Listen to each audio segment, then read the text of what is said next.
कहते हैं कलयुग में श्री कृष्ण का महात्म्य और बढ़ेगा।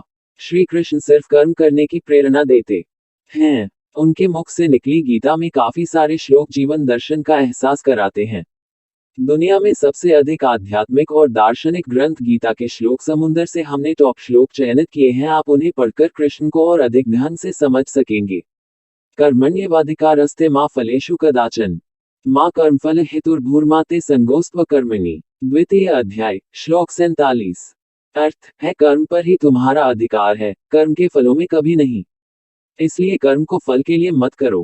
कर्तव्य कर्म करने में ही तेरा अधिकार है, फलों में कभी नहीं। अतः तू कर्मफल का हेतु भी मत बन और तेरी अकर्मण्यता में भी हे कौन्तेय अर्जुन और निश्चय करके युद्ध करो। हतो वा प्राप्यसि स्वर्गम जित्वा वा भोक्ष्यसि महिम तस्मात् उत्तिष्ठ कौन्तेय युद्धाय कृतनिश्चयः। द्वितीय अध्याय श्लोक 37। अर्थ है यदि तुम अर्जुन युद्ध में वीरगति को प्राप्त होते हो तो तुम्हें स्वर्ग मिलेगा और यदि विजयी होते हो तो धरती का सुख पा जाओगे। इसलिए उठो हे कौन्तेय अर्जुन और निश्चय करके युद्ध करो। कर्म में लीन रहा जाए।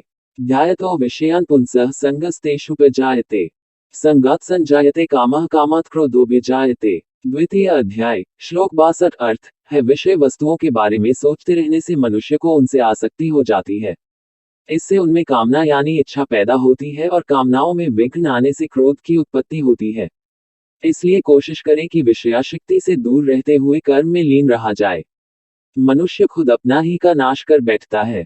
क्रोधात् भवति समोह समोहात् स्मृति विभ्रम स्मृति भ्रंशा बुद्धिनाशो बुद्धिनाशात् प्रणश्यति।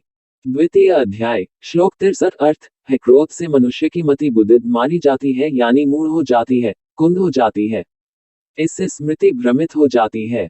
स्मृति भ्रम हो जाने से मनुष्य की बुद्धि नष्ट हो जाती है और बुद्धि का नाश हो जाने पर मनुष्य खुद अपना ही का नाश कर बैठता है। मानव उसी का अनुसरण करने लग जाते हैं।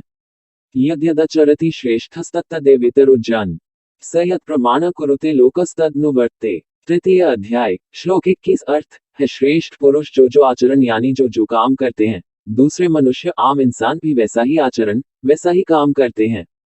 श्रेष्ठ पुरुष जो प्रमाण या उदाहरण प्रस्तुत करते हैं, समस्त मानव समुदाय उसी का अनुसरण करने लग जाते हैं।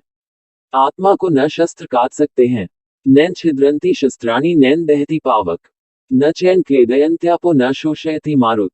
द्वितीय अध्याय श्लोक 23। अर्थ है आत्मा को न शस्त्र काट सकते हैं, न आग उसे जला सकती है, न पानी उसे भिगो सकता है, न हवा उसे सुखा सकती है। यहाँ श्री कृष्ण ने आत्मा के अजर अमर और शाश्वत होने की बात की है। यदा यदा ही धर्मस्य ग्लानिर्भवति भारत अभ्युत्थानमधर्मस्य तदात्मान सृजाम्यहम्। चतुर्थ अध्याय श्लोक 7। अर्थ है हे भारत अर्जुन जब जब धर्म की ग्लानि हानि यानी उसका क्षय होता है और अधर्म में वृद्धि होती है, तब तब मैं श्री कृष्ण धर्म के अभ्युत्थान के लिए स्वयं की रचना करता हूँ अर्थात अवतार लेता हूँ। युगों युगों से प्रत्येक युग में जन्म लेता आया हूँ। परित्राणाय साधूनां विनाशाय च दुष्कृताम् धर्म संस्थापनार्थाय संभवामि युगे युगे। चतुर्थ अध्याय श्लोक 8। अर्थ है सीधे साधे सरल पुरुषों के कल्याण के लिए और दुष्कर्मियों के विनाश के लिए, धर्म की स्थापना के लिए मैं श्री कृष्ण युगों युगों से प्रत्येक युग में जन्म लेता आया हूँ। अपनी इंद्रियों पर संयम रखने वाले मनुष्य श्रद्धावान लभते ज्ञान तत्पर संयतेन्द्रियः ज्ञान लब्ध्वा परा शान्तिमचिरेणाधिगच्छति। चतुर्थ अध्याय श्लोक 39। अर्थ है श्रद्धा रखने वाले मनुष्य, अपनी इंद्रियों पर संयम रखने वाले मनुष्य साधन पारायण हो अपनी तत्परता से ज्ञान प्राप्त करते हैं, फिर ज्ञान मिल जाने पर जल्द ही परम शांति को प्राप्त होते हैं।